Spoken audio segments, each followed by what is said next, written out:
والعاقبة للمتقين والجنة للموحدين والنار للملحدين والصلاة والسلام على سيد الأنبياء والمرسلين سيدنا ونبينا وشفيعنا أبي القاسم محمد صلى الله عليه وسلم وآله الطيبين الطاهرين المعصومين المظلومين واللعنة الدائمة الباقية على أعدائهم أجمعين من الآن إلى يوم الدين. أما بعد فقد قال الله سبحانه وتعالى في كتابه المبين وهو أصدق الصادقين وقوله الحق.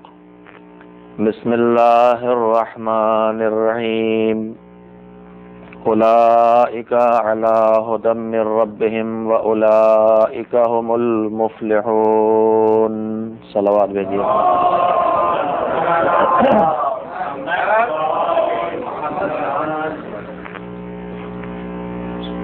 سورہ مبارکہ بقرہ کی ابتدائی آیات ہیں جن کے ایک فقرے کی تلاوت میں نے آپ حضرات کے سامنے کی ہے، اور سب سے پہلے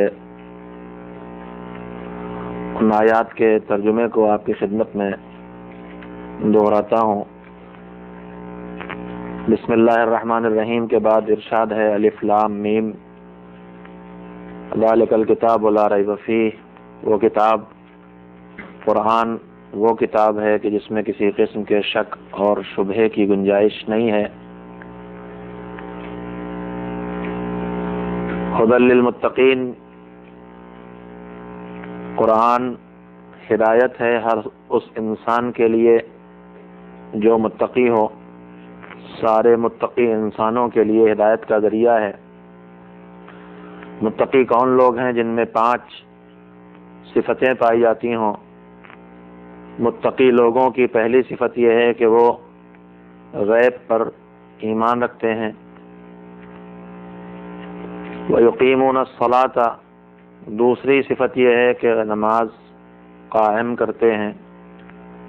وَمِمَّا رَزَقْنَاهُمْ يُنْفِقُونَ، اور متقی انسانوں کی تیسری صفت یہ ہے کہ ہم نے انہیں جو روزی دی ہے اس روزی میں سے روزی دینے والے مالک کے راستے میں خرچ کرتے ہیں.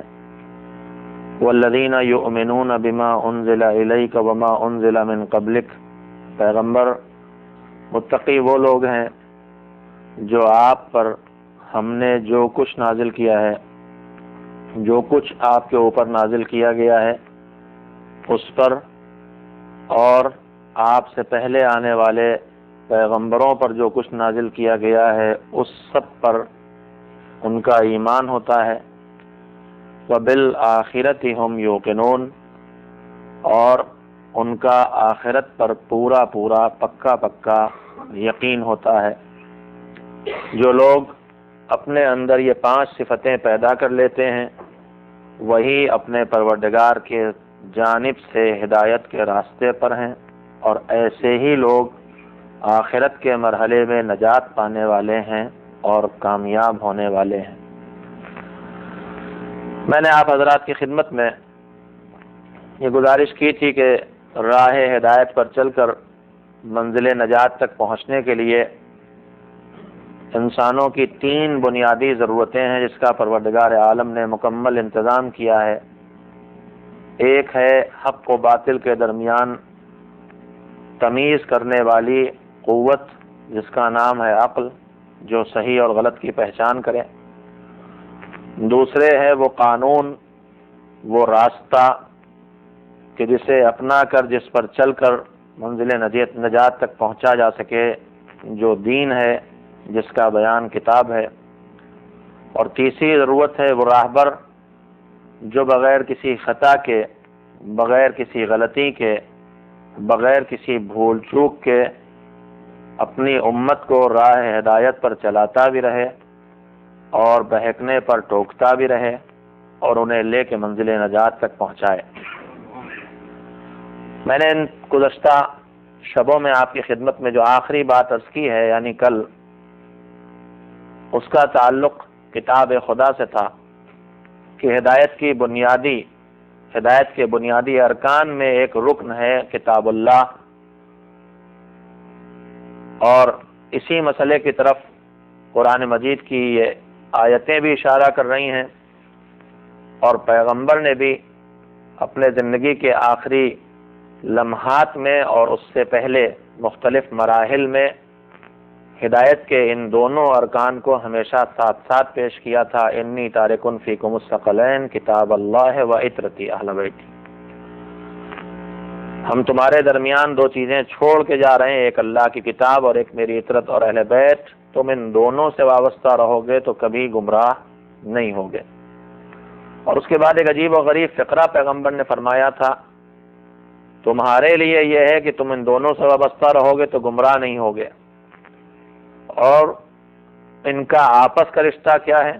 وَلَن يَفْتَرِقَا حَتَّى يَرِدَا عَلَيَّ الْحَوْض، یہ کتاب اور میری عطرت، ان کا رشتہ ایسا ہے کہ یہ دونوں ایک دوسرے سے کبھی بھی ہرگز جدا نہیں ہوں گے۔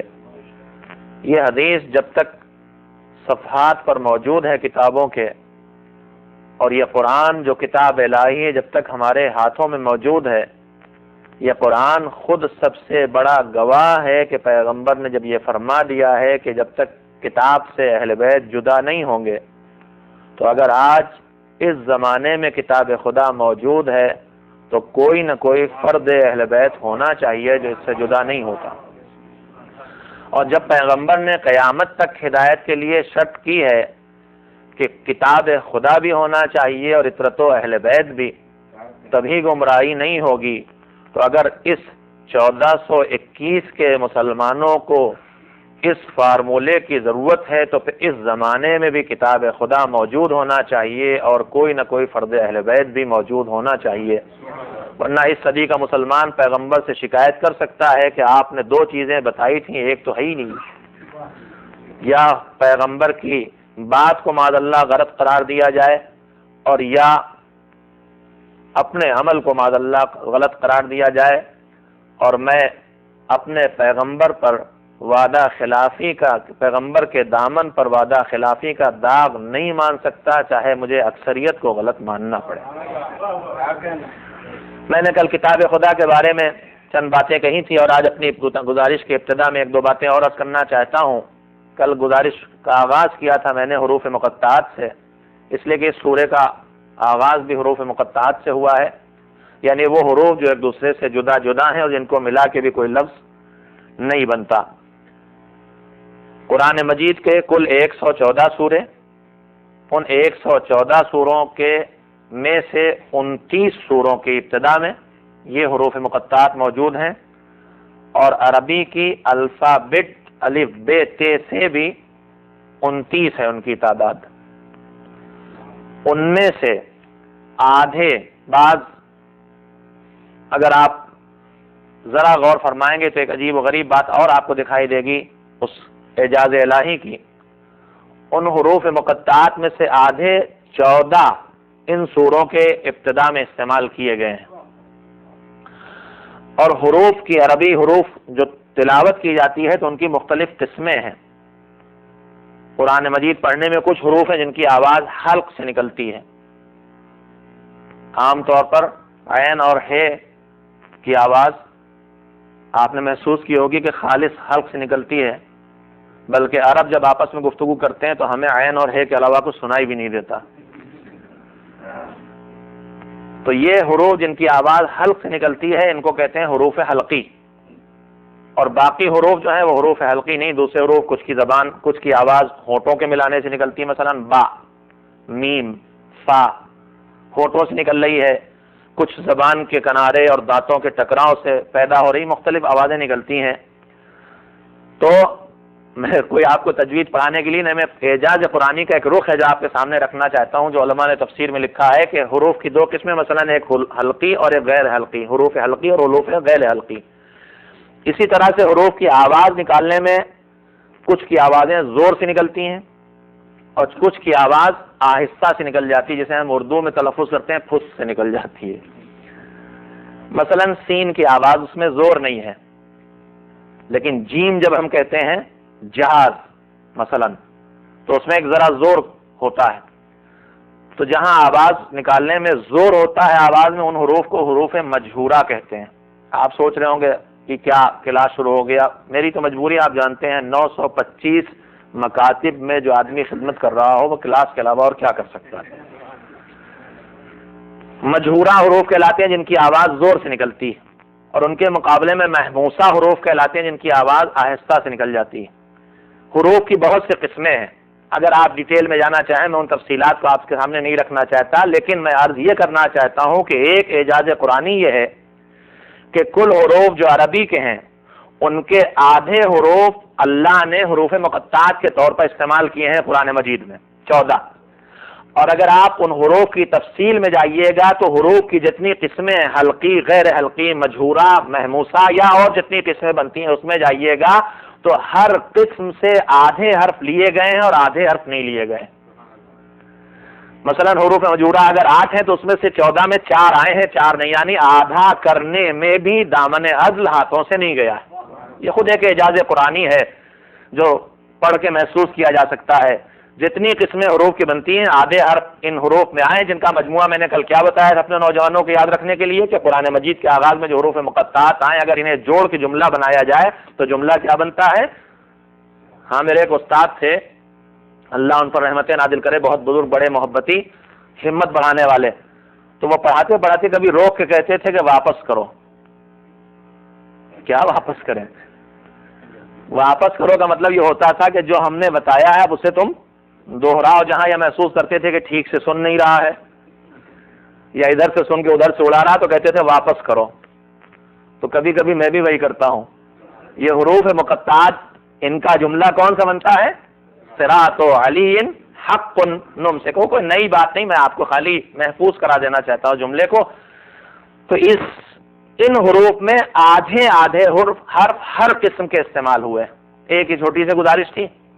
اس کے بعد دوسری گزارش جو آپ کی خدمت میں کرنا چاہتا ہوں وہ یہ ہے، جس پر خصوصیت سے آپ توجہ فرمائیں، کہ یہ قرآن مجید جو آج ہمارے آپ کے ہاتھوں میں کتاب کی شکل میں موجود ہے، اس قرآن مجید میں جو 114 سورے ہیں، 6500 سے زیادہ آیتیں ہیں، اس کے سلسلے میں ایک بات ہے جو آپ اپنے نوجوانوں کے لیے عرض کر رہا ہوں، اور وہ گزارش یہ ہے کہ یہ قرآن مجید 23 سال کے عرصے میں آہستہ آہستہ نازل ہوا ہے۔ نزول قرآن کے 2 مرحلے ہیں۔ ایک مرحلہ نزول قرآن وہ ہے کہ جس کے لیے قرآن مجید نے خود کہا انا انزلناہ فی لیلۃ القدر، شب قدر میں نازل کیا، بارگاہ الہی سے، عرش اعظم سے، لوح و قلم سے، جہاں سے بھی قلب پیغمبر پر، اور اس نور کے حوالے کیا گیا جس نور کے ذمے اس کتاب کو کا پہنچانا تھا۔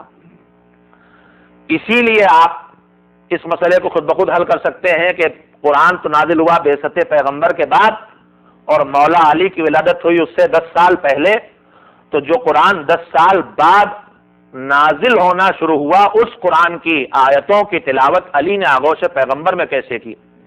تو اگر قرآن صرف 23 سال میں آہستہ آہستہ نازل ہوا ہوتا تو یہ مسئلہ حل نہ ہوتا، لیکن جب قرآن نے خود اعلان کر دیا کہ ہمارا نزول 2 طرح سے ہوا ہے، ایک بار شب قدر میں پورا اور ایک 23 سال میں آہستہ آہستہ کر کے، تو وہ امت والے ہوں گے جو 23 سالہ نزول قرآن کے محتاج ہوں، یہ امامت والے ہیں جب قلب پیغمبر پہ آ گیا تو ان تک بھی آ گیا، یہ اس کے محتاج نہیں ہے۔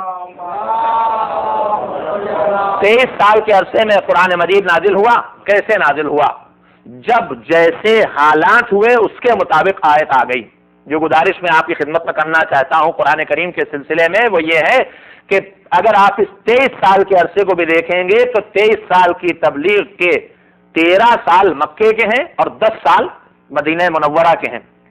13 برسوں میں مکے میں جتنا قرآن مجید نازل ہوا ہے اس کا بڑا حصہ، بلکہ کہا جا سکتا ہے سارا حصہ، یا عقائد سے تعلق رکھتا ہے، یا اخلاقیات سے تعلق رکھتا ہے، یا ماضی میں تباہ شدہ قوموں کے واقعات سے تعلق رکھتا ہے۔ مکے میں جو قرآن نازل ہوا ہے اس میں نماز کا حکم نہیں آیا، اس میں روزے کا حکم نہیں آیا، اس میں حج کا حکم نہیں آیا۔ احکام جتنے نازل ہوئے ہیں وہ سب کے سب مدینہ منورہ میں نازل ہوئے ہیں، اور آہستہ آہستہ قرآن نازل ہوا۔ اب مسئلہ یہ ہے کہ قرآن میں جو سورے ہیں اور ان سوروں میں جو آیتیں ہیں، یہ آیتیں کیا اسی ترتیب سے ہیں؟ ایک بڑی الجھن ہے جو ختم ہو جاتی ہے اگر اس مسئلے کی طرف توجہ دے لی جائے کہ کہیں آپ کو سوروں میں مکی آیت لکھی دکھائی دے گی اور اس کے بعد پھر ایک دم سے مدنی آیت مل جائے گی، پھر اس کے بعد مکی آیتیں ملیں گی، کہیں مکی سورہ ملے گا، کہیں مدنی سورہ ملے گا۔ تو اگر جیسے اللہ کی بارگاہ سے قرآن نازل ہوا تھا اسی ترتیب سے کتاب میں آیتیں ہوتی تو ساری مکی آیتیں پہلے ہونا چاہیے تھی اور اس کے بعد مدنی آیتیں ہونا چاہیے تھی، سارے عقائد کا بیان پہلے ہونا چاہیے تھا، پھر احکام کا بیان ہوتا۔ لیکن ہم دیکھتے ہیں کہیں مکی آیتیں ہیں، کہیں مدنی آیتیں ہیں، کہیں مکی سورے ہیں، کہیں مدنی سورے ہیں۔ تو میرے عزیزوں پھر مسئلہ کیا ہے؟ مسئلہ، پہلا مسئلہ تو یہ ہے کہ یہ بات ہمارے علماء کے درمیان اہل بیت علیہم السلام اور بیان قرآن کی روشنی میں طے شدہ ہے کہ اللہ کا نبی اپنی زندگی میں قرآن مکمل طور پر کتاب کی شکل میں اپنی امت کے حوالے کر گیا تھا۔ یہ داستانیں قابل قبول نہیں ہے کہ فلاں حکومت کے حاکم صاحب آئے تو انہوں نے جمع کیا قرآن کو اور مجموعہ بنایا۔ آپ خود سوچئے، جانے والا پیغمبر اگر یہ کہہ رہا ہے انی تارکن فیکم الثقلین کتاب اللہ و عترتی، تو اگر جمع نہیں ہوا تھا تو نبی کتاب اللہ کا لفظ اس کے لیے کیسے استعمال کر رہے تھے؟ اگر فاتحۃ الکتاب سورہ حمد کا نام ہے اور یہ پیغمبر کا رکھا ہوا نام ہے، فاتحۃ الکتاب کا مطلب ہوتا ہے کتاب کا آغاز کرنے والا سورہ، تو اگر کتاب کی شکل میں قرآن آیا ہی نہیں تھا تو یہ سورہ فاتحۃ الکتاب بنا کیسے؟ یہ داستانیں فضیلتوں کے لیے گڑی گئی ہیں کہ فلاں حکومت کے ذمہ دار نے جمع کیا، اور ان داستانوں پہ نظر ڈالیں تو یہ کمال تینوں حکومتوں کو دونے کی کوشش کی گئی ہے۔ بھائی جمع کیا ہوگا تو ایک نے، اور کیا اس کے بعد دوسرے نے اسے پھر پھاڑ کے پھینک دیا تھا تو تیسرے نے پھر جمع کیا مثلا؟ تو یہ غلط موضوع۔ لیکن میں گزارش اپنے نوجوانوں خدمت میں کرنا چاہتا ہوں، وہ گزارش یہ ہے کہ حضور کے دور میں کتاب خدا جمع ہو گئی تھی، مگر مسئلہ یہ ہے کہ اگر کتاب خدا جمع ہوئی تو پہلے مکی آیتیں نازل ہوئی، پھر مدنی، مدینے بعد میں آئے، مکے پہلے آئے، تو قرآن کی ترتیب میں سارے مکی آیتیں ایک ساتھ ہونا چاہیے تھی، پھر مدنی آیتیں۔ تو پھر یہ کیوں ہے کہ کہیں مکی آیتیں ہیں، کہیں مدنی آیتیں ہیں؟ تو میرے عزیزوں میں عرض کروں گا، ایک اللہ کی طرف سے نازل ہونے کی ترتیب ہے اور ایک کتاب میں آیتوں کے لکھے جانے کی ترتیب ہے۔ دونوں ترتیبیں حکم پروردگار سے ہیں جس پر پیغمبر نے عمل کیا ہے۔ مگر مسئلہ کیا ہے؟ اگر ہمیں آپ کو ایک گھر بنانا ہو، خیر یہاں تو میں یہاں کی صورتحال کو تو میں نہیں عرض کر سکتا، لیکن عام طور پر لوگ دوسروں کے حوالے کام کر دیتے ہیں، کنٹریکٹر کو دے دیا، وہ گھر بنائے، اس کا درجہ سر جانے، ہمیں بنا ہوا گھر چاہیے۔ لیکن ہم لوگ جن ملکوں سے آئے، ہندوستان، پاکستان، افریقہ، وہاں عام طور پر آدمی کوشش کرتا ہے کہ اپنا گھر خود بنائے، اپنی مرضی سے بنائے۔ اب ہمیں ایک گھر بنانا ہے، گھر بنانے کے لیے جتنے سامان کی ضرورت ہے اس سامان کا ہمیں انتظار کرنا ہے، یا کنٹریکٹر بھی ہے تو جو سامان گھر بنانے کے لیے چاہیے وہ تو لے کے آئے گا۔ اس گھر کے بنانے کے سامان میں اینٹیں لگیں گی، اس میں سیمنٹ لگے گی، اس میں ریت لگے گی، اس میں لوہا لگے گا، اس میں لکڑی لگے گی، اس میں بجلی کا سامان لگے گا، پلمبنگ کا سامان لگے گا۔ تو گھر بنانے والا یہ سارا سامان فراہم کرتا ہے یا نہیں کرتا؟ گھر بنانے والا یہ سارا سامان فراہم کرتا ہے۔ سامان لانے میں کیا دیکھا جاتا ہے؟ مثلا اس وقت کون چیز سستی مل رہی وہ لے لی جائے، میرے پاس کتنے پیسے ہیں اس کے تحت میں یہ سامان خرید لوں۔ ابھی کبھی لوہا خرید لیا، کبھی سیمنٹ خرید لی، کبھی اینٹیں خرید لی۔ تو جب سامان فراہم کیا جاتا ہے گھر کے لیے تو فراہم کرنے میں حالات دیکھے جاتے ہیں، صورتحال دیکھی جاتی ہے۔ ممکن ہے اینٹیں بعد میں آئے، لوہا پہلے خرید لیا جائے، سیمنٹ بعد میں آئے، ممکن ہے لکڑی پہلے خرید لی جائے جس کا بعد میں کام پڑنے والا ہے۔ مگر جب گھر بننا شروع ہوتا ہے تو گھر بنانے والا خریداری کی ترتیب کو نہیں دیکھتا کہ چونکہ پہلے لکڑی آئی ہے لہذا پہلے لکڑی لگائیں گے، اس کے بعد سیمنٹ آئی تھی لہذا سیمنٹ لگائیں گے، پھر اس کے بعد اینٹیں آئی تھی اب اس لیے اینٹیں لگائیں گے. تو گھر کا سامان جمع کرنے والا حالات کے تحت جمع کرتا ہے، اور گھر کا بنانے والا گھر کی شکل و صورت کے لیے اس سامان کو ایک مخصوص ترتیب دیتا ہے. میرے عزیزوں قرآن مجید کی صورتحال بھی یہی ہے. قرآن مجید کی آیتیں صورتحال کے تحت نازل ہوئی ہے. جب بگڑی ہوئی قوم کے حالات دکھائی دیے تو پچھلی تباہ شدہ قوموں کا تذکرہ کیا گیا. جب توحید کا انکار دکھائی دیا تو آیات توحید آ گئی. جب پنجتن پاک چادر میں جمع ہوں گے تبھی تو آیت ٹھیک حاصل ہوگی. جب کوئی شب ہجرت بستر نبی پہ لیٹے گا تبھی تو آیت آئے گی کہ کچھ ایسے لوگ ہیں جو راہ خدا میں اپنی جانیں بیچ دیتے ہیں. جب کوئی مسجد میں راہ خدا میں انگوٹھی دے گا تبھی تو آیت نازل ہوگی. تو یہ آیتیں نازل ہوئی ہیں حالات کے تقاضے کے تحت. لیکن جب قرآن کی ترتیب کی منزل آئی تو حکم خدا سے پیغمبر نے ہر آیت کو وہاں رکھا تاکہ کتاب کی شکل اختیار کر لے. لہذا ترتیب نزول اور ہے، ترتیب قرآن اور ہے، دونوں کام پیغمبر کے انجام دیے ہوئے ہیں. صلوات بھیجے محمد و آل محمد. قرآن نازل ہوا ہے منشاء الہی سے حالات کے تقاضوں کے تحت، اور قرآن کی ترتیب ہے منشاء پروردگار سے، امر پیغمبر سے. صورتحال یہ تھی کہ حکم پیغمبر سے سوروں کے نام معین ہو جاتے تھے، سورے کا نام لکھ دیا گیا. یہ باتیں عام طور پر مجالس میں نہیں پیش کی جاتی ہیں، میں آپ کی خدمت میں اس لیے پیش کر رہا ہوں کہ کتاب سے ہماری وابستگی بڑھتے رہنا چاہیے. نام کھلے ہوئے ہیں سوروں کے، چیپٹر معین کر دیے پیغمبر نے. اب آیت نازل ہوئی، حکم پیغمبر ہوتا تھا مثلا اس سورے کو بقرہ، اس آیت کو سورہ بقرہ میں لکھ دو، اس آیت کو سورہ طٰہٰ میں لکھ دو، اس آیت کو سورہ یاسین میں لکھ دو. ایک وقت میں کئی سورے کھلے ہوئے ہوتے تھے اور ان میں حکم پیغمبر سے آیتیں لکھی جاتی رہتی تھی. تو ایک گزارش جو میں نے آج کتاب خدا کے بارے میں کی وہ کیا کی ہے کہ نازل ہونے کی ترتیب اور ہے اور کتاب کی ترتیب اور ہے، لیکن نزول کی ترتیب بھی منشاء الہی کے مطابق تھی اور کتاب کی ترتیب بھی حکم خدا کے مطابق پیغمبر کی انجام دی ہوئی ہے، نہ کسی حاکم کی انجام دی ہوئی ہے نہ کسی غیر معصوم کی انجام دی ہوئی ہے. ایک صلوات بھیجے محمد و آل محمد. اب یہ کتاب جو آئی سب کے لیے یہ ہے کیا؟ ہدی للمتقین. اس کا فائدہ کون اٹھائے گا؟ صرف متقین. ہاں 8:25. ایک صلوات بھیجیں محمد و آل. اس وقت گھڑی اسمبا مسمہ ہو رہی، سامن ہو رہی ہوگی. ایک صلوات مل جل کے بھیجیں محمد و آل.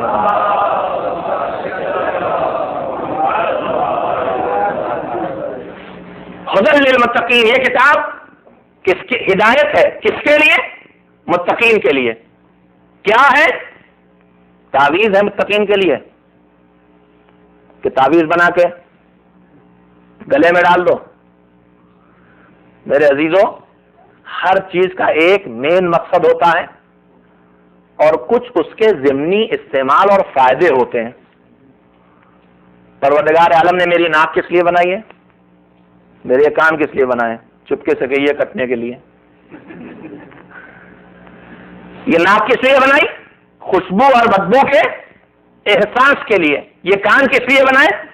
آوازوں کو سننے کے لیے. یہ اس کا اصلی استعمال ہے. اب اس کے بعد ضمنی فائدے بہت سے ہیں. سلموں نے شرارت کی، پیچ کس دیا گیا.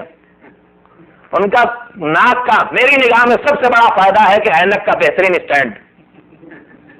تو یہ ناقدری ہوگی کہ نہیں؟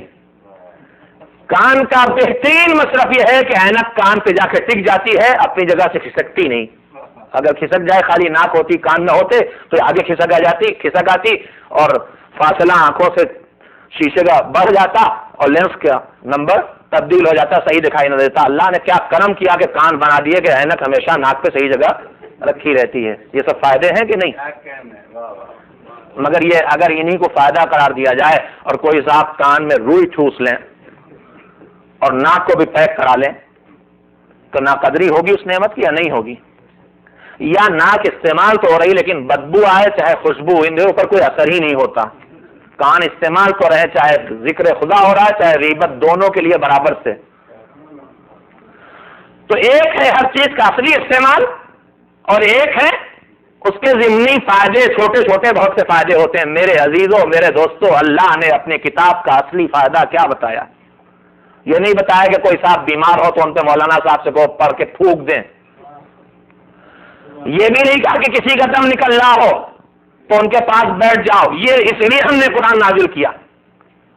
یہ نہیں کہا کہ کسی پہ آسیب ہو جائے تو چاروں کل لکھوا کے انہیں پہنا دو، ہاں پڑھنے کی بھی ضرورت نہیں۔ اب تو ہماری قوم اس سے بھی آگے کہ یہ کام بھی ہمیں نہ کرنا پڑے، ڈبیا میں بند کر کے ہمارے ہاتھ 20 پاؤنڈ کا ویٹ دیے $12 کا ہم لے لیں گے، پڑھنے کی ذمہ داری بھی ہم سے چلی جائے۔ تو قرآن مجید کے بہت سے ضمنی فائدے تو اس حد تک ہیں کہ روایات میں یہ ہے کہ سورہ حمد اگر کوئی زبان 7 مرتبہ مردے پہ پڑھے تو اسے زندہ کیا جا سکتا ہے، بشرطے کہ یہ زبان قرآن ہو، مرضی خدا کے خلاف کبھی چلی نہ ہو۔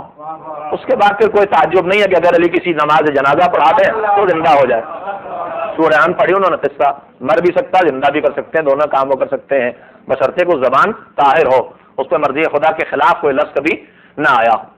تو قرآن کے بہت سے فائدے ہیں، یہ بیماروں کو شفا بھی دیتی ہے، یہ دم نکلنے میں آسانی بھی پیدا کرتا ہے، اور قبر کے اندر جب مردے کے سرانے بیٹھ کے پڑھی جائے تو اس کے لیے رحمت بھی بن سکتی ہے۔ یہ سارے فائدے قرآن کے ہیں، مگر پروردگار عالم نے قرآن کا اصل فائدہ کیا قرار دیا ہے؟ ہدی للمتقین، یہ ہدایت کے لیے ہے۔ ہماری بد نصیبی ہوگی اگر قرآن سے ہر فائدہ ہم اٹھائیں سوائے اس ایک اصلی فائدے کے جو اللہ نے اس کا فائدہ رکھا ہے، جس کے لیے اس نے قرآن کو نازل کیا ہے۔ یہ اصل میں کتاب ہدایت ہے، ہمیں اس سے ہدایت حاصل کرنا چاہیے۔ اور یاد رکھیے گا، اس کائنات میں پروردگار عالم نے جو کچھ خلق کیا ہے اس مخلوق کی بعض صورتوں کو میدان قیامت میں بیان کیا ہے کہ جب یہاں سے واپس جائیں گے تو اپنے خالق کی بارگاہ میں شکایت کریں گے۔ ان شکایت کرنے والوں میں وہ مسجد بھی ہوگی کہ جو مسجد بنائی تو گئی لیکن مسجد کو مومنین نے آباد نہیں کیا۔ ان شکایت کرنے والوں میں وہ عالم صاحب علم بھی ہوگا کہ جس کے پاس علم تھا لیکن لوگوں نے اس کے علم سے فائدہ نہیں اٹھایا۔ ان شکایت کرنے والوں میں پیغمبر کی وہ اطرت ہوگی جو آواز دے گی، پروردگار پیغمبر کے بعد ہمیں انہوں نے ہجرت پہ مجبور کیا، ہمارے گھروں کو لوٹا، ہمارے گھروں کو تباہ کیا۔ ان شکایت کرنے والوں کی فہرست میں قرآن مجید کتاب اللہ بھی ہے۔ کون سی شکایت ہوگی قرآن کی؟ قرآن کی شکایت خود قرآن میں بیان کی گئی ہے، اور شکایت کون کرے گا؟ پیغمبر جا کے کریں گے۔ یا ربی ابن قومی اتخذوا ھذا القرآن مہجورا، میرے مالک میں تیری بارگاہ میں اپنی امت کی شکایت کرنے آیا ہوں۔ میری یہ کتاب، یہ قرآن مجید جسے تو نے ذریعہ ہدایت بنا کے چھوڑا بھیجا تھا، میری قوم نے اسے چھوڑ دیا تھا، اسے طاقوں میں تہ کر کے غلاف میں رکھ دیا تھا، اسے کتاب زندگی نہیں بنایا تھا۔ میرے عزیزوں، قرآن کو زندگی میں زیادہ سے زیادہ لانے کی ضرورت ہے، اس کا فائدہ سنیے گا۔ مولا کائنات امیر المومنین حضرت علی بن ابی طالب علیہ السلام نے نہج البلاغہ میں ایک عجیب و غریب فقرہ فرمایا ہے، سنیے۔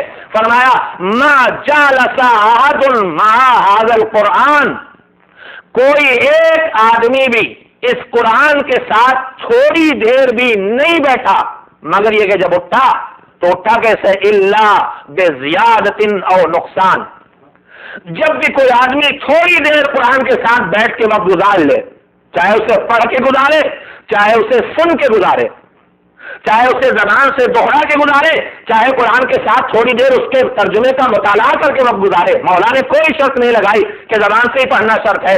جو تھوڑی دیر قرآن کے ساتھ بیٹھا، اگر پڑھنے کی سکت نہیں ہے تو ترجمہ کانوں سے سن رہے ہیں، کیسٹ لگا لیا ہے، یہ بھی ایک وقت گزر رہا ہے، عربی نہیں پڑھنا چاہتے ہیں، ترجمہ صرف پڑھ رہے ہیں، اپنی اس زبان میں جو سمجھ رہے ہیں، یہ بھی قرآن کے ساتھ ایک وقت گزر رہا۔ مولا نے فرمایا کہ کوئی ایک شخص بھی قرآن کے ساتھ تھوڑی دیر بھی اگر بیٹھا تو جب اٹھے گا تو اٹھے گا کیسے؟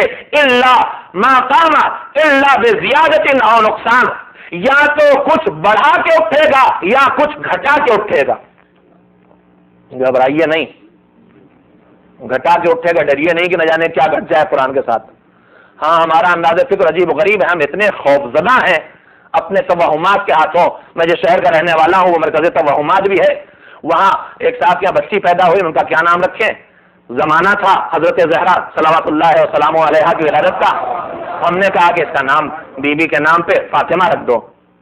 پسند اچھا لگا ان کو، گھر میں گئے، دوسرے دن واپس آئے، کہا مولانا کوئی اور نام بتا دیجیے۔ ہم نے کہا کیوں؟ کل وہ گھر میں کہہ رہی ہیں کہ بی بی کی پوری زندگی مصیبتوں میں گزری تھی۔ آپ دیکھیے توہمات کہاں تک انسان کو لے جاتے ہیں۔ جس کی نسل میں پیدا ہونے والا، جس کے بیٹے نے اپنے ہر بیٹے کا نام علی رکھا اور اپنی ہر بیٹی کا نام فاطمہ رکھا، اس کے ماننے والے خوفزدگی جو توہمات کے ذریعے آئی کہاں تک پہنچ رہی ہے. تو ڈریے گا نہیں کہ قرآن کے ساتھ مولانا کا بیٹھو گے تو جب اٹھو گے تو کچھ یا تو زیادہ لے کے اٹھو گے یا کم کر کے اٹھو گے. پوری حدیث تو سن لیجیے. مولانا نے کہا کہ قرآن کے ساتھ جب کوئی انسان بیٹھتا ہے تو جب قرآن کے ساتھ بیٹھ کے اٹھتا ہے، جیسے ہم دو دوست تھوڑی دیر ایک دوسرے کے ساتھ بیٹھے، دو مومن ایک دوسرے کے ساتھ بیٹھے تو جانے لگے تو یا کچھ بڑھا کے جاتے ہیں گھٹا کے، ایسا ضروری نہیں. مگر قرآن کے ساتھ مولا کا پکا وعدہ ہے کہ جب بھی تم قرآن کے ساتھ تھوڑا وقت گزارو گے، اسے سن کے، اسے پڑھ کے، اسے سمجھ کے، اس کی تلاوت کر کے، اس کا مطالعہ کر کے، کسی شکل میں بھی تم نے تھوڑی دیر قرآن کے ساتھ وقت گزارا تو جب بھی کوئی آدمی قرآن کے ساتھ وقت گزار کے اٹھے گا تو کیسے اٹھے گا؟ اللہ اما بزیادت نہ نقصان، یا کچھ بڑھا کے اٹھے گا یا گھٹا کے اٹھے گا. مولا کیا کہا؟ اما بزیادت من ہدا اور نقصان من ہوا، یا گمراہی کو گھٹا کے اٹھے گا یا اپنی ہدایت کو بڑھا کے اٹھے گا، اس کے علاوہ کچھ نہیں ہونے والا. قرآن کے ساتھ بیٹھو تو اٹھو گے تو یا ہدایت کو بڑھا کے اٹھو گے یا گمراہی کو گھٹا کے اٹھو گے. میں یہ گزارشیں آپ کی خدمت میں اس ملک میں خاص کر کے اس لیے اس علاقے میں ملک کی قید نہ لگاؤں، اس علاقے میں جہاں مغربی تہذیب دھیرے دھیرے خاموشی سے دماغوں پہ قبضہ کرتی ہے، یہ گزارش اس لیے کر رہا ہوں کہ یہاں ہمیں جو کل میں نے عرض کیا تھا کہ ماحول کا مقابلہ کرنے کے لیے ماحول کے ٹکراؤ کے ماحول بنانے کی ضرورت ہے. اس ماحول بنانے کی پہلی شرط ہے قرآن غلافوں سے نکل کے، طاقوں سے اتر کے ہمارے ہاتھوں میں آ جائے، ہمارے دل و دماغ پہ آ جائے. کم سے کم روزانہ معصومین نے حکم دیا ہے کہ کوئی 24 گھنٹے میں ایسا وقت ہونا چاہیے جس میں ہم تلاوت قرآن کا شرف ضرور حاصل کریں. دنیا کا فائدہ بھی، آخرت کا فائدہ بھی. ہمارے مولا امیر المومنین حضرت علی بن ابی طالب علیہ السلام نے فرمایا کہ سنو، کیا تمہارا نقصان ہے کہ کاروبار حیات میں ڈوبا ہوا آدمی، کوئی تاجر جب تھک کے دن بھر کاروبار کر کے رات میں اپنے گھر واپس آئے تو واپس آنے کے بعد اس کا کیا نقصان ہے کہ وہ قرآن کی 10 آیتیں ہی پڑھ لے. کوئی شرط نہیں آپ قرآن کھول کے بیٹھے ہیں، آپ کو 10 آیتیں تو زبانی یاد ہیں. ارے سورہ ہم پڑھیے کتنی ہو گئی؟ 7. اور انا آتینا پڑھیے 10 ہو جائیں گے انشاءاللہ. ہو سکتا ہے کہ زیادہ ہو جائے، میں نے باریکی سے نہیں چھوڑا. کوئی مسئلہ نہیں. کیا بگڑ جاتا ہے؟ فائدہ سنیے. فرمایا کیا بگڑ جاتا ہے کہ تم میں سے کوئی آدمی دن بھر کاروبار حیات میں لگ کے جب رات میں بستر پہ واپس آئے تو 10 آیات قرآنی کی تلاوت کر لے. وجہ اس کے بعد فائدہ کیا بتایا؟ فرمایا جب ایک آیت پڑھے گا تو اللہ اس کے لیے 10 نیکیاں درج کرے گا. اور نہ صرف یہ کہ 10 نیکیاں درج کرے گا، 10 نیکیاں اس کے نامہ اول میں بڑھائے گا اور دن بھر کے سیئات میں سے 10 سیئات کو ہر آیت کے بدلے محو کر دے گا، 10 برائیوں کو بھی محو کر دے گا. کتنا اچھا کاروبار ہے. 10 آیتیں پڑھ کے 100 نیکیاں لکھوا لی جائیں اور دن بھر کی 100 خطاؤں اور برائیوں کو نام عمل سے مٹا دیا جائے. مگر یہ قرآن سے قربت پیدا ہوگی تبھی. یہاں تو ایک آیت میں 10 نیکیوں کا وعدہ ہے. اس مولا کے سرکار حضرت محمد مصطفیٰ صلی اللہ علیہ وآلہ وسلم کا عجیب و غریب وعدہ سنیے میرے عزیزوں. قرآن سے نزدیکی قربت پیدا ہونا ضروری ہے. ابھی میں نے سورہ بقرہ کی آیت پڑھی، کہاں سے آغاز ہوا؟ الف لام میم سے. حضور نے فرمایا کہ من قرأ حرفا من القرآن، جب کوئی انسان قرآن مجید کے ایک حرف کو پڑھتا ہے، جب کوئی انسان قرآن کریم کے ایک حرف کو پڑھتا ہے، یکتب لہ بکل حرف 10 حسنات، ہر حرف کے مقابلے میں 10 نیکیاں لکھی جاتی ہیں. اب آیت اور لفظ کی بات نہیں، حرف کی بات. فرمایا کہ جب کوئی انسان ایک حرف کی تلاوت کرتا ہے تو ایک حرف کے مقابلے میں 10 نیکیاں لکھی جاتی ہیں. اور اس کے بعد عجیب و غریب بات فرمایا کہ میں یہ نہیں کہہ رہا ہوں کہ الف لام میم ایک حرف ہے، میں کہہ رہا ہوں الف حرف ہے، لام حرف ہے، میم حرف ہے. یعنی جب ہم نے الف کہا تو 10 نیکیاں، جب ہم نے لام کہا تو 10 نیکیاں، جب ہم نے میم کہا تو 10 نیکیاں. ذالک الکتاب لا ریب فیہ، پتہ نہیں کتنے حرف کہہ دیے ہم نے، کتنی نیکیاں آ گئیں. تیسری روایت سنیے. اس ماحول میں قرآن سے قربت پیدا کرنے کی میں گزارشیں کر رہا ہوں. ہم میں سے کون ہے جو جنت میں جا کے اونچی سی اونچی منزل کو حاصل نہیں کرنا چاہتا؟ جنت میں داخلہ ایک مرحلہ ہے اور جنت میں پہنچنے کے بعد اعلیٰ ترین منزل پہ پہنچنا الگ ہے. مولا کائنات امیر المومنین حضرت علی بن ابی طالب علیہ السلام نے فرمایا، ایک اس سے اور ہلکی پھلکی سلوات بھیجیے ذرا، جب باہر آواز آ جائے.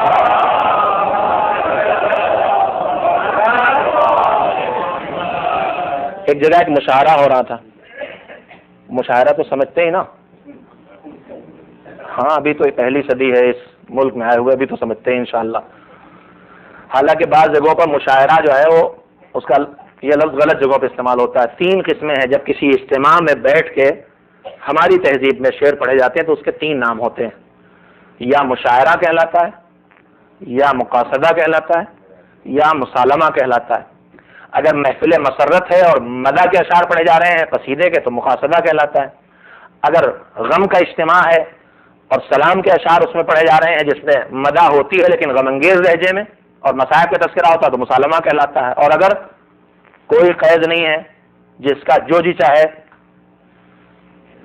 تو وہ مشاعرہ. ایک جگہ کے مشاعرہ اور رات مشاعرے میں شعر غزلیں پڑھی جاتی ہیں عام طور پہ. غزل 10 11 12 شعر ہوتے ہیں اس میں. ایک صاحب آگے جو غزل بروزن مثنوی کہتے تھے. مثنوی کا مطلب یہ ہوتا ہے کہ ایک لمبی داستان جس میں سینکڑوں ہزاروں شعر ہوتے ہیں. مثنوی مولانا روم ہے، پوری موٹی کتاب ہے. شاہنامہ فردوسی مثنوی ہے، موٹی کتاب ہے، ہزاروں اشعار ہوتے ہیں، کہانیاں ہوتی ہیں، داستانیں ہوتی ہیں. تو غزل کے 10 11 شعر ہوتے ہیں اور مثنوی میں بے حساب. ایک صاحب نے غزل شروع کی مثنوی جیسی اور آواز بھی تانسین کے بھی استاد تھے. 10 شعر 20 شعر 30 شعر غزل ختم ہی نہیں ہوتی. تو مجمع میں سے ایک دیہاتی آدمی ایک موٹا سا ڈنڈا لے کے کھڑا ہوا. جیسے ہی انہوں نے اس کو دور سے دیکھا، تجربے کار آدمی سے سمجھ گیا کیا قصہ ہے. شاعر صاحب نے وہیں سے آواز دی، بھائی صاحب اب تشریف رکھیں، بس آخری شعر اور زحمت تمام. ایک بات چپکے سے سن لیجئے گا کہ جب کوئی شاعر آپ سے وعدہ کرے کہ آخری شعر اور زحمت تمام تو ہرگز اس کے وعدے میں اعتبار نہ کیجیے گا. اس کے بعد ایک شعر بنام مقطع اور سنائیں گے. بالکل اسی طرح جیسے ذاکر کہے بس 2 فقرے، تو ان 2 فقروں کو آپ نہیں سمجھ سکتے کہ فقرے کتنے بڑے ہوں گے. آپ دھوکے میں آئیں گے 2 فقرے 2 منٹ میں ہو جائیں گے، 2 فقرے ہو سکتا ہے ابھی آدھے گھنٹے کے ہوں. تو کہا صاحب بھائی صاحب تشریف رکھیے، آپ کی آخری شعر اور آپ کی زحمت تمام. تو وہ دیہاتی تھا لیکن مہذب تھا. اس سے ہاتھ جوڑے اپنے دیہاتی لہجے میں کہا کہ حضور، حضور یعنی حضور، حضور آپ اپنے سلسلے کو جاری رکھیں، میں تو آپ کے میزبان کو ڈھونڈ رہا ہوں جس نے آپ کو بلایا ہے، آپ کا مہمان ہے. ایک صلوات بھیج دیں محمد.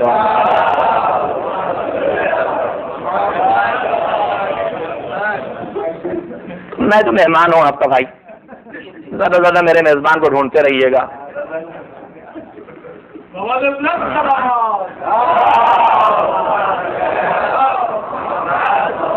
تو ہم سب کی تمنا جنت اور جنت کے اعلیٰ ترین درجات، جنت کے اعلیٰ ترین درجات کی جتنی تعداد ہے، سنیے میرے بات. حضور سرور کائنات حضرت محمد مصطفیٰ صلی اللہ علیہ وآلہ وسلم نے فرمایا کہ جنت کے درجات کی تعداد آیات قرآنی کے مطابق، جنت کے درجات کی تعداد آیات قرآنی کے مطابق ہے. اور جب جنت میں آدمی داخل ہوگا تو اسے ایک راستہ یہ بھی ملے گا، آواز آئے گی اقرا ورقا، پڑھتا جا چڑھتا جا. جتنی آیتیں یاد ہیں پڑھتے جاؤ اور اپ گریڈ ہوتے چلے جاؤ. تو تلاوت قرآن دنیا کی بھی آبادی کا ذریعہ ہے، حفظ قرآن آخرت کی بلندی کا بھی ذریعہ ہے. اس قرآن سے وابستگی دنیا میں ہدایت کا راستہ دکھانے والی اور آخرت میں منزل نجات تک لے جانے والی ہے. ایک صلوات بھیجے محمد و آل.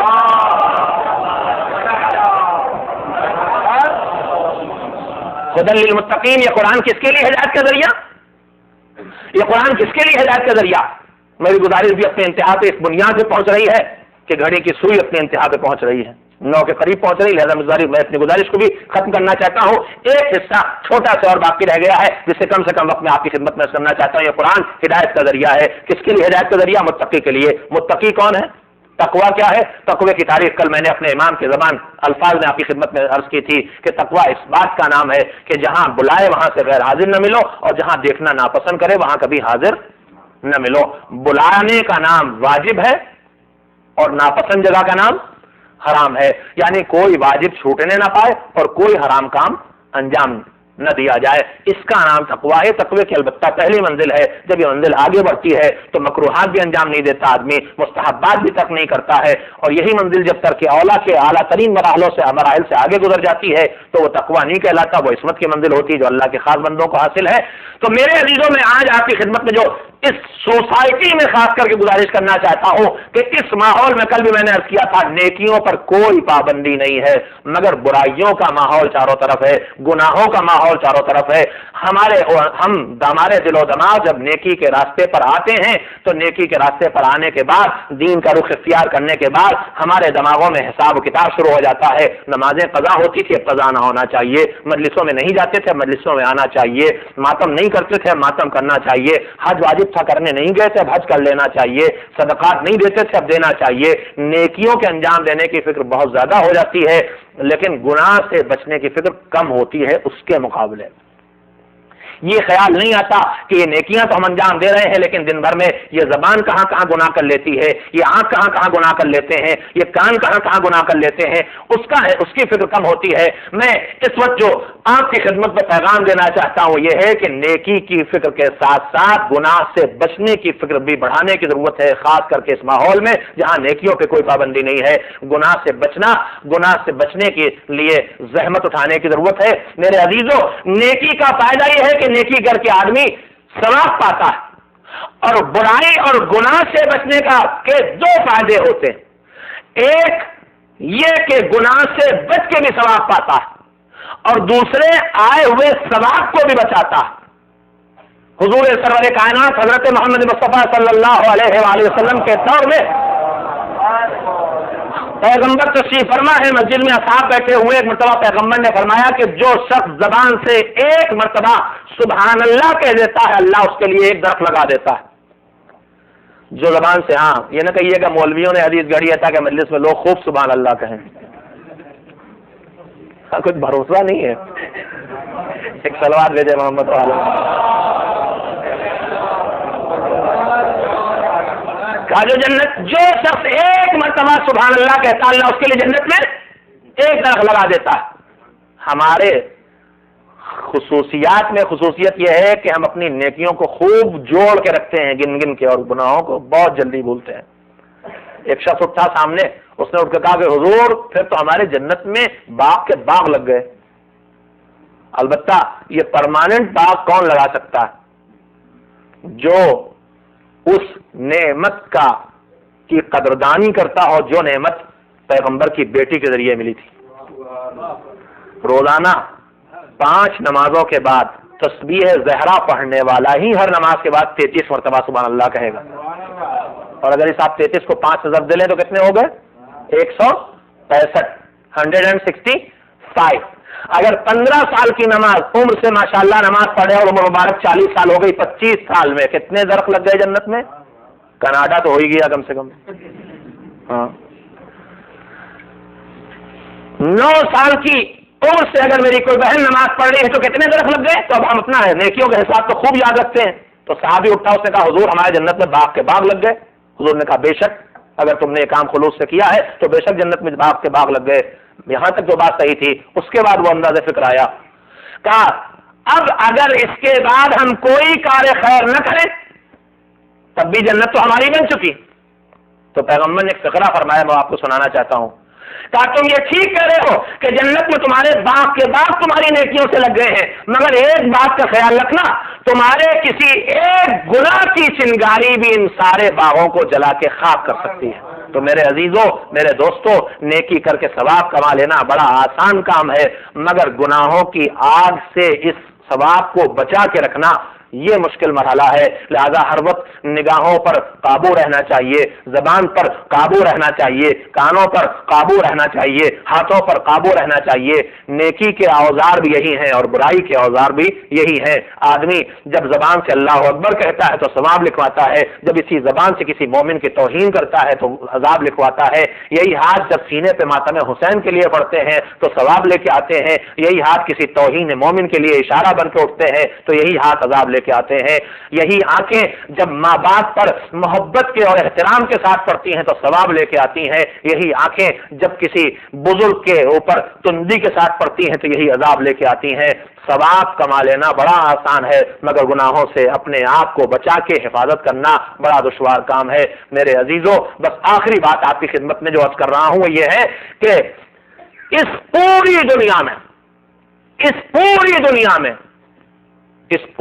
دنیا میں سب سے بڑی مصیبت کسی پر کیا ہو سکتی ہے؟ آپ سوچئے ذرا دیر کے لیے. اس دنیا میں سب سے بڑی مصیبت ہم اپنے لیے اگر سوچیں تو کیا ہو سکتی ہے؟ ایک گناہ وہ ہوتا ہے عزیزو کہ جو آدمی نفس کے غلبے میں آ کے کر دے. غلط غصے میں زبان کا استعمال غلط ہو گیا، نفس کے تقاضے کے تحت نگاہ کا استعمال غلط ہو گیا. لیکن ایک گناہ وہ ہوتا ہے جو آدمی اس طرح انجام دینے لگتا ہے کہ اسے خیال بھی نہیں ہوتا ہے کہ حکم خدا کے خلاف یہ کام میں کر رہا ہوں، اس کی عادت بن جاتی. بے حسی سے گناہ کرنے لگتا ہے. پہلی مرتبہ گناہ کرنے کے بعد بے حسی پیدا نہیں ہوتی، دوسری مرتبہ گناہ کر کے بے حسی پیدا نہیں ہوتی، تیسری مرتبہ گناہ کر کے بے حسی نہیں پیدا ہوتی. ہمارے امام چھٹے امام حضرت جعفر صادق علیہ السلام نے فرمایا کہ جب کوئی آدمی کوئی خطا اور غلطی کرتا ہے تو پہلی مرتبہ گناہ کرنے پر اس کے دل میں ایک سیاہ نقطہ پیدا ہوتا ہے. اگر اس کے بعد وہ اپنی غلطی کی طرف متوجہ ہو جائے اور توبہ کر لے تو اللہ اس سیاہ نقطے کو اس کے دل سے صاف کر دیتا ہے. لیکن اگر وہ متوجہ نہ ہو پھر وہی گناہ پہ کرے، گناہ پہ گناہ کرے، گناہ پہ گناہ کرے، گناہ پہ گناہ کرے تو یہ سیاہ نقطہ بڑھتا جاتا ہے. اور اگر گناہ کی تکرار اتنی زیادہ ہو کہ یہ سیاہی دل کے اوپر زیادہ قبضہ کر لے تو پھر اس کی اصلاح کا امکان باقی نہیں رہ جاتا، گمراہی اس کے دل پہ قبضہ کر لیتی ہے. میرے عزیزوں، بے حسی کے ساتھ گناہ، دل کی سختی کے ساتھ کہ گناہ کر کے آدمی احساس گناہ نہ کرے، یہ سب سے بڑی مصیبت ہے. ہم سوچتے ہیں اس دنیا میں سب سے بڑی مصیبت کیا ہو سکتی ہے؟ خدا نخواستہ کسی کے بیٹے کی موت ہو جائے، خدا نخواستہ کسی کے ہاتھ پیر بیکار ہو جائے، واپاہج ہو جائے، خدا نخواستہ کسی کے گھر میں آگ لگ جائے. سب سے بڑی مصیبت اس دنیا میں ہو سکتی ہے. مگر اس مالک کی نگاہ میں سب سے بڑی مصیبت کیا ہے؟ حضرت شعیب علیہ السلام کے دور میں ایک فاجر انسان ہے، امت شعیب میں اللہ کے حکم کی نافرمانی کرتا ہے اور اس پر فخر و ناز بھی کرتا ہے. اس کی جرأت اتنی بڑی، روایت ہمارے ائمہ معصومین سے ہے، اس کی جرأت اتنی بڑی کہ اس نے جناب شعیب سے کہا کہ تمہارا دین جن چیزوں سے روکتا ہے، تمہارا پروردگار جن برائیوں سے روکتا ہے، میں وہ سارے گناہ کر رہا ہوں، شراب بھی پیتا ہوں، بدماشیاں بھی کرتا ہوں، چوری بھی کرتا ہوں، عبادت خدا نہیں کرتا، سارے وہ گناہ کر رہا ہوں. تم نے کہا ہے کہ اللہ ان گناہوں پر سزا دے گا، تو تمہارے مالک نے تو مجھے آج تک کوئی سزا نہیں دی. جرأت دیکھیے بندے کی کہ میں وہ ساری خطائیں کر رہا ہوں اور تمہارے مالک نے آج تک کوئی سزا مجھے نہیں دی. جا کے اپنے پروردگار سے پوچھو.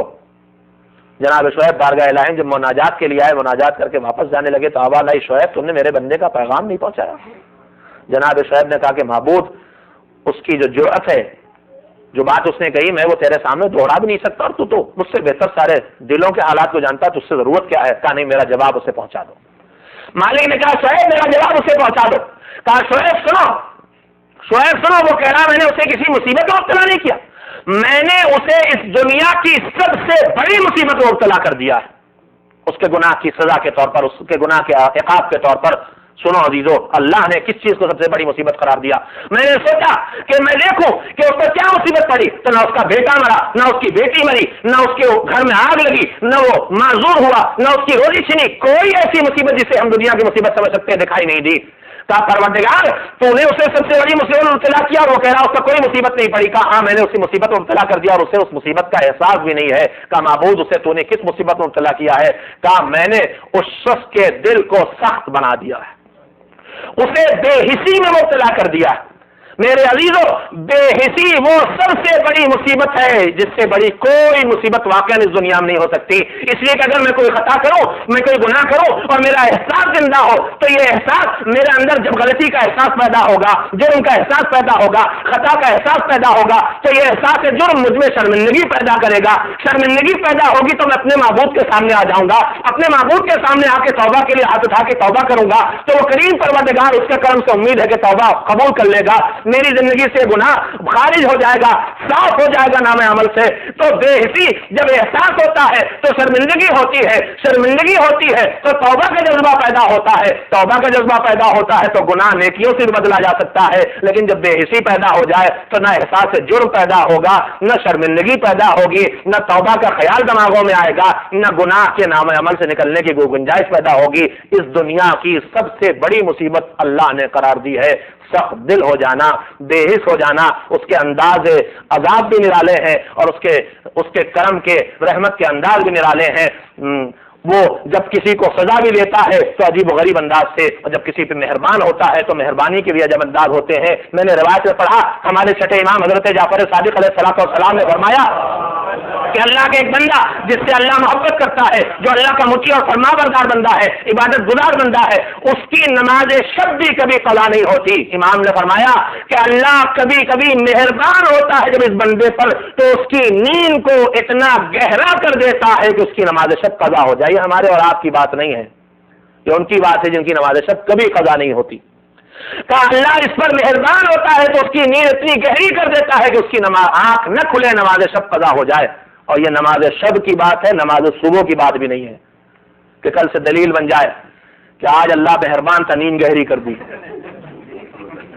ہاں، بے حساب مہربانیاں شروع ہو جائیں گی۔